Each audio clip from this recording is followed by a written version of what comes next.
Hi everyone, and welcome to this month's edition of On Track. Rob McGregor here, and got the latest news on markets and performance figures up to the end of April 24. It's the 30th of May as I record this, and as usual, before I get started, just a general advice warning. All care goes into these presentations, but they're predominantly designed for clients of McGregor Wealth Management, in particular using a care investment methodology. Everyone else is welcome to watch, but please get advice before acting on anything that we talk about here. So going to cover all the economic news, what's happening in markets, and inflation still driving most of the news around interest rates. I'll talk about that, an update on property and shares, put it all in perspective. And I've left this quote here for a few months because I love this quote from Warren Buffett, which the stock market is a device to transfer money from the impatient to the patient. We've seen really good returns in the last 6 to 7 months, which is a reward for those, which is all of you who are very patient. So well done. News for this month, the Australian federal budget was released, and the reply, it was a pretty ho-hum budget, nothing very exciting, nothing very damaging.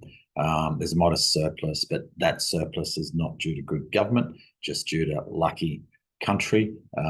Inflation has pushed up wages, which has pushed up tax receipts, and the iron ore prices stayed high. That means the government made more money than they thought. So nothing to do with good management, just bad forecast. But the government's spending, make no doubt about that, and there's plans to spend in the next few years, which will push deficits up. In theory, the cost of living adjustments, the $300 handout for energy prices, will ease inflation. It's a bit of a bookkeeping trick, but it hopefully will ease inflation.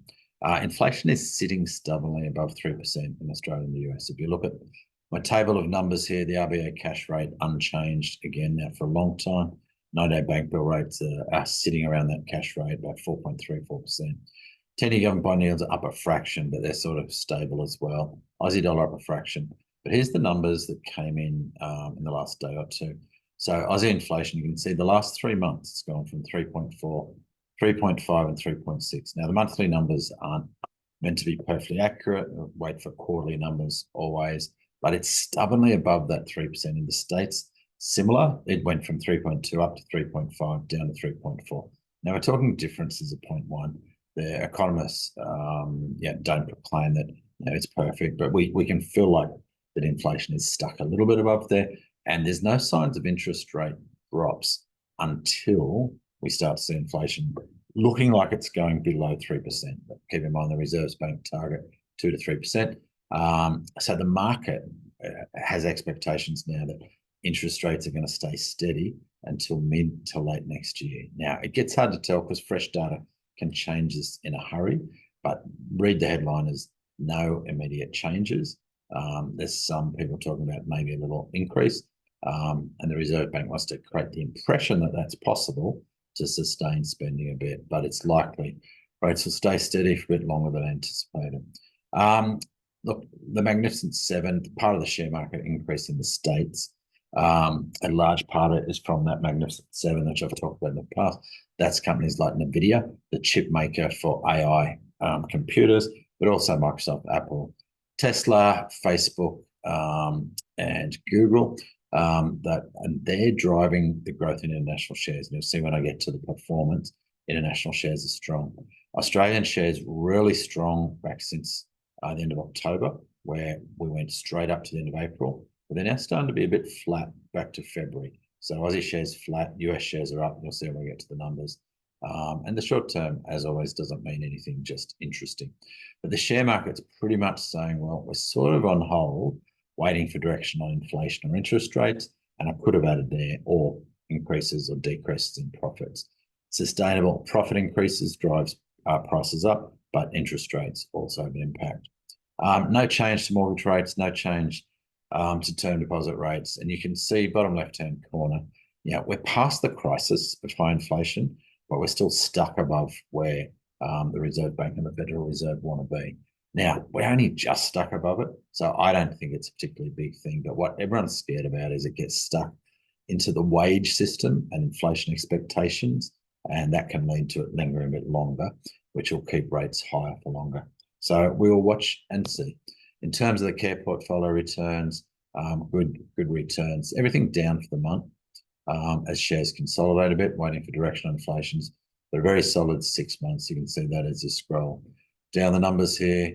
Balanced portfolio about 12%, growth about 14%, high growth 15%, and the 1 year numbers looking stellar as well in that range. This is to the end of April, up to about 11.5% for high growth. Are they good numbers? Some of the averages out there in the marketplace are close to 8%, so good solid numbers. That active portfolio, which includes gold, which has done well, about 15% of the year as well. And amazingly, the reserves portfolio, where we keep our backup liquidity funds, about 7.64%. So solid performance, happy with performance, never complacent. And I'll talk more about all that as I go through. We've pushed based on our investment committee meeting last week, we pushed our market view on our dial to just above fair value. That doesn't mean anything, so we think the market is slightly ahead of itself. And having said that, the market's dropped a little bit since we met, so it's probably marginally above that. Makes no real difference to our approach. Still a comfortable time for new investment, comfortable time for getting out, and definitely not in any of the extremes. So another chart I thought I'd feature this month, and those of you that come into the office have seen this one. It's the big picture chart. So it's similar to the index chart, but it's based around US shares. And what I love about it is it goes back to 1926. So it actually shows the Great Depression. So you can see how wonderful this line is. It's a growth of $1,000 since 1925. So it's 100 years now.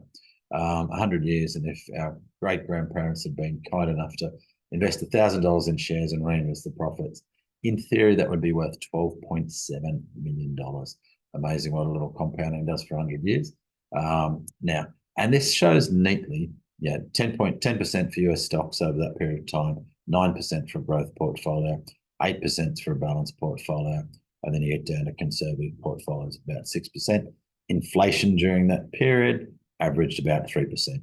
So it's a pretty good proxy to understand risk reward. So those of you that have a growth portfolio, reasonable to expect that inflation plus 5 to 6%. Stocks inflation plus 6, 7, 8%. According to history. And keep in mind, these charts are what they call log scales. So it shows from 1,000 to 10,000, 10,000 to 100, 100,000 to 1 million. So these charts show, the log scale means it's shown in proportion. So from 10,000 to 100,000 is times 10, same as 100,000 to 1 million is times 10. If you see long-term charts without a log scale, they'll tend to look like a skateboard ramp going up, and they look like they're going more up recently, because the time factor in compounding is not taken into account.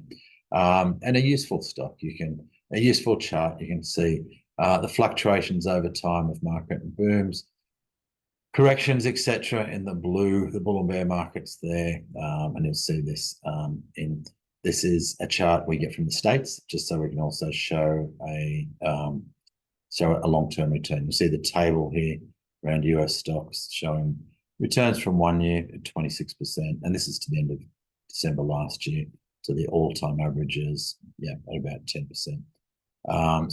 Fascinating. The reason I like looking at these charts is because it reminds me that gravity investing is not a horizontal straight line. It's an upwardly facing line. In other words, the stock market will grow over time. It's inevitable because of human innovation, evolution, the desire to be faster, quicker, stronger, the desire to solve our problems. And we're seeing that again in the technology space with AI and other stocks.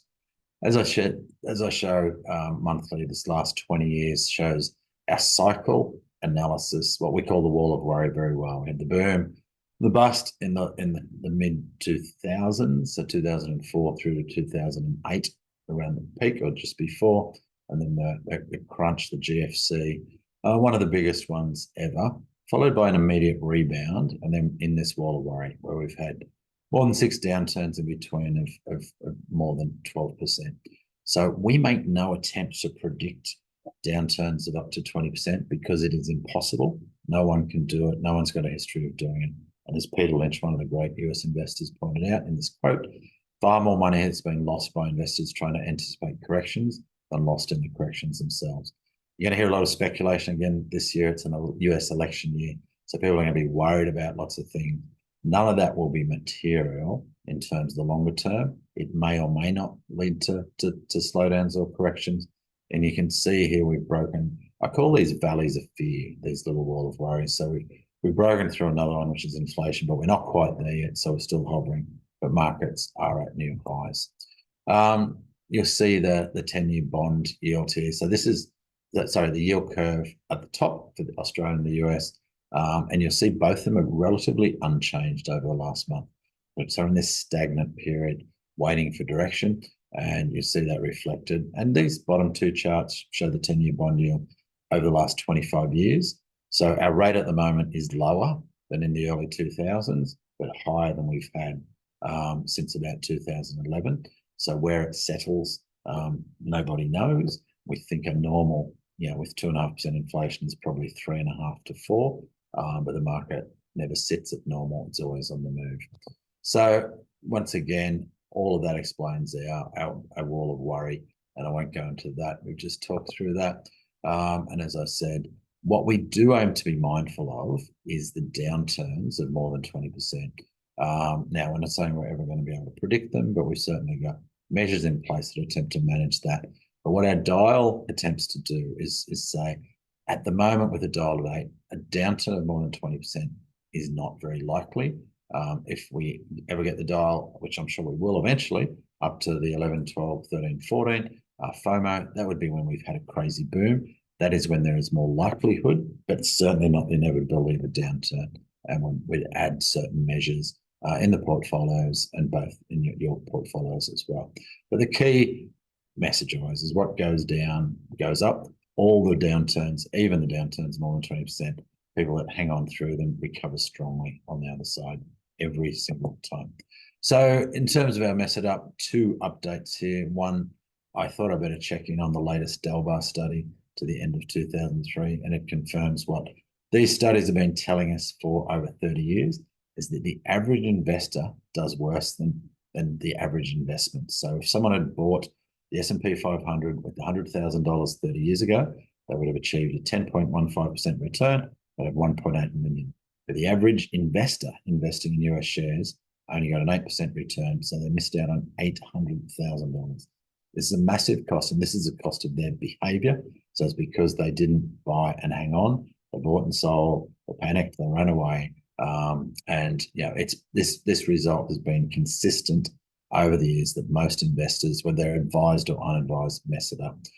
One of the reasons, which I've kept highlighted, is this potential mess it up reasons for the people who do mess it up, the acronym here for all these things. But the two we're seeing at the moment is just this short-term focus. It's all about inflation. It's all about that single issue. And in the long run, we'll have forgotten this, and it will pass as well. So while we're on the behavioral bias, I thought I'd do a reminder of one of the most important ones we see, which is the endowment effect. So it's a bias, that's an emotional bias that causes people to value higher that which they already own than it's actually worth. And I'll give you an example here, but we see with people's superannuation, particularly younger people, where they've gone into an industry super fund almost by accident about where they started work. They have a lot of complacency, a lot of apathy about that, and it generally costs them money over time. One, because they don't make sure that fund's delivering well, but two, because they don't make sure they've got the right risk approach to it, so they never do that. And some people, obviously all of our clients, do it eventually when we're looking after, but we see it generally. And often people judge what they own, like their existing super, better than anything else just because they own it. So they become attached to it. So very important to constantly be reviewing compared to other things and avoiding that bias. We see it on the flip side with insurances as well. Often people will have insurances that was suitable when they're in their 40s or 50s, but no longer suitable. They're kind of attached to it, and it's hard for them to let it go because they've had it for so long. So the theme I'm going to talk about as I go through the portfolios today is diversification. We define, my definition of diversification, which I got from one of my mentors 20 years ago, was that diversification is where you bargain away the right to make a killing in return for never being killed. The other common way you think about that is not having all your eggs in the one basket. So I'm going to talk through the number of holdings as we go through and talk about the market returns. So Aussie shares were down for the month, but still sitting on a healthy return for the year. And certainly the 10-year returns strong. $10,000 invested would have well and truly doubled and a bit more over the last 10 years. We see the top 10 holdings, all the usual suspects. What I've added this month is the number of holdings. So when you own VAS, which is in both our core portfolios and active portfolios, you own 304 Aussie companies. So it's massive diversification, and that accounts for the Aussie share component. When we go to US shares also down for the month. A spectacular year, 27%. As I said, a large part of that is driven by the growth in those Magnificent Seven stocks. It's driving about 85% of that growth, with the rest of the portfolio, with the rest of the S&P pretty average and not dissimilar to the Australian market. So, and you can see that magnificent here: Microsoft, Apple, Nvidia, Amazon, Alphabet, which is Google, Meta, which is Facebook, and Tesla makes up that Magnificent Seven. In this US shares, so in the core portfolio, we have VTS, which is an ETF, and it contains 3,709 US stocks. Massive diversification. No one stock can make or break anyone with that, and we get exposure to the broad economy. And as something like Nvidia, you'll hear a lot about Nvidia, it's done spectacularly well. As Nvidia rises, you end up owning it through these portfolios. So 4% of VTS is Nvidia, so you all own Nvidia. So as you see stories of that, you can know that we own that on your behalf. Global leaders, the top 100 companies in the world, obviously there's 100 stocks in that, or 103, because there's some double ups like Alphabet. It's two classes of shares. Negative for the month, 25% for the year, and stellar returns. You'll see nearly 15% over 10 years, which has meant $10,000 invested in IOO has grown to 38,000 over the last 10 years, and a solid return for this month, this year as well. US small caps, and keep in mind, US small caps will pretty much cover most of the top 100 in the Aussie market. So they're small from a US point of view, but large by an Aussie point of view. So in IJR, the company we have here, which has been 12% for 10 years, which has turned 10,000 into 42,000. You can see the companies there. Most of us won't know these companies, and there is also 681 stocks in that portfolio. So an incredible amount of stocks you own through these ETFs.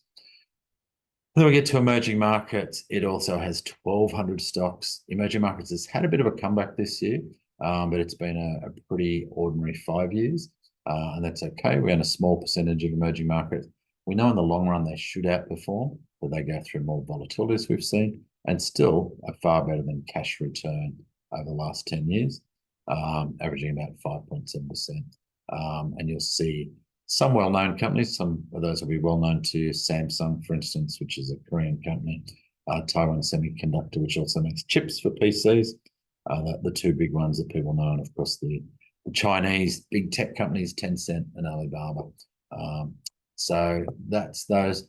Gold has had a spectacularly up 18%. So you can see in the chart that jump, particularly after a stagnant period from November to February, big jump through to end of April. It's eased off a bit, but gold doing particularly well for a variety of reasons. One is it's an alternative currency to the US dollar, but also it's a bit of a hedge. That's why we have it in the portfolio. Always have it hold it, and it's been nice in the last few months. One of the reasons the active portfolio has done so well is, as well as gold going up, everything else has gone up, which doesn't always happen. So it's contributed to the performance. As we get into property, a similar cyclical nature. We have these boom, bust, and boring, where property can stay down for long periods of time. We're going to have a rapid boom, followed by a downturn and rinse and repeat. We use the analogy of the property clock, and I'll go through our latest property clock in a minute. We thought I'd update as usual. So house prices still rising strongly. I'll show you the median prices in a minute, but Sydney up over the last year about 9.6%. For houses, 6% for units. Melbourne's been the sleeper. So Melbourne, I'll talk about why in a minute, but Melbourne only 3% growth in houses, 2.5% in units. Brisbane strong, 15%, both houses and units. Adelaide, 13% for houses, 14% for units. Perth, extremely strong, as we'd been expecting for the last few years. The average around Australia, about 10%, so completely solid. And I'll go to what that means for prices. So you can see the median dwelling value in those capital cities. And median's the value that's halfway. Half of houses are above, half houses are below. It's not an average, but it's like an average. So Sydney, 1.1 million. Melbourne, 783. And see, Melbourne's lagging Brisbane at the moment. You wouldn't expect that to last forever. So there's probably opportunity in Melbourne, all things being equal. I'll talk about that in a minute. But Melbourne particularly suffered during COVID. There's economic issues there, but probably presents a buying opportunity for long-term investors. Adelaide, Perth, in about that 750,000, and Hobart 648, Darwin 496, Canberra 847. I know Darwin is a capital city, but it's smaller than the Sunshine Coast, so we don't necessarily treat it as a capital city for property purposes, and it's a market to be very careful around. Now, here's what's happened in Victoria. They lowered the threshold for land tax. So land tax in most states are the threshold of $500,000, and that's so $500,000 value, and that's by rate value, not by property value.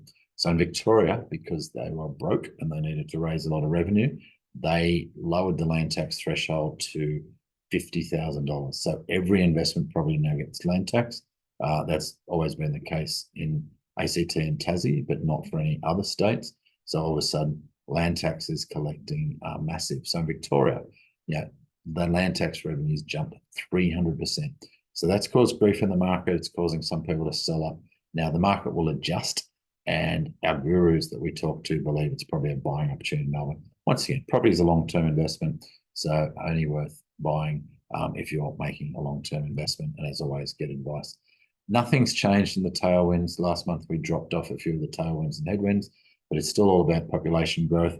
In the opposition's budget reply speech, they're going to look to slow down population growth somewhat. I'm not sure it's going to have much impact. I'm not sure they're going to get back in. So it may be just talk, but both sides of politics are talking about slowing down population growth short term to ease the housing crisis, the so-called housing crisis, particularly around rentals. And it's probably a smart thing to do, but it will hurt Australia's economic growth as well. So population growth comes off a bit. It's potentially a little bit of a headwind as well. But yeah, the cost of buying is a tailwind. So when you look at a block of land, look to build on it, the cost to build makes existing homes, pre-existing homes more attractive. So that keeps their value going up. We still got this massive shortage of 100,000 plus dwellings that's going to take a while. And rents are going up. It's a good time to be a property owner. It's a bad time to be a renter. And you got to feel for our kids and younger clients trying to get into the markets, and it doesn't look like coming down anytime soon. So those headwinds, exactly that, affordability. Yeah, still some chance for slowdown, and particularly if we do limit population growth, and that might lead to stable to slightly lower short-term property prices, and higher interest rates, as I talked about, are probably going to stay for longer. So that's certainly impacting as well. We've seen a little rise in unemployment, but it's modest. It's not having an impact. And it's hard to tell whether the savings built up during COVID, where they're exactly at, but they're certainly weakening. And we're still seeing rates are going to drop off, and here's fixed rates. So there's still a bunch of people on fixed rates that were set during this period from 2020 when rates dropped to, when mortgage rates dropped to 3%. So we still see some clients have these 3% mortgages going to either December 24 or December 25, which is awesome, but there'll be a cliff when they come off that's still happening at the moment, where rates will jump to current rates of about 6%, 6.33 being the average 2-year fixed rate. The average variable rate is 6.8, but you should be getting 6.1, 6.2. If you're not, look at it, 0.7%. Doesn't sound like much, but on $1 million mortgage, it's $7,000 a year. On a $500,000 mortgage, it's $3,500 a year. It's real money, and you probably need to be renegotiating or refinancing with the bank every year or two minimum. So let's have a look at our property clock from our friends at Performance Property, who do help our clients find suitable investment properties.